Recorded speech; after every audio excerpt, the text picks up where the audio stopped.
First, make sure the router is powered off, and your computer has already been connected to the LAN port of the router.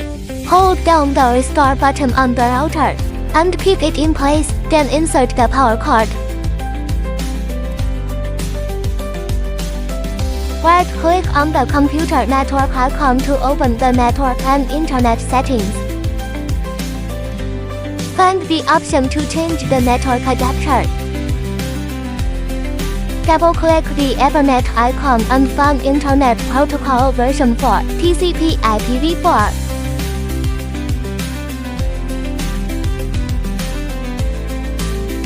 Click and select to use the following IP address. Set the subnet mask to 192.168.255.255.255.0 and click Save. Open a browser, type 192.168.1.1 to enter the router flashing page and then release the restore button.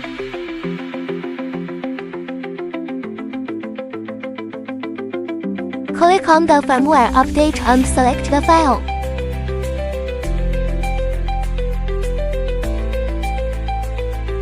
Click Upload to select Update, and wait for the progress bar to complete.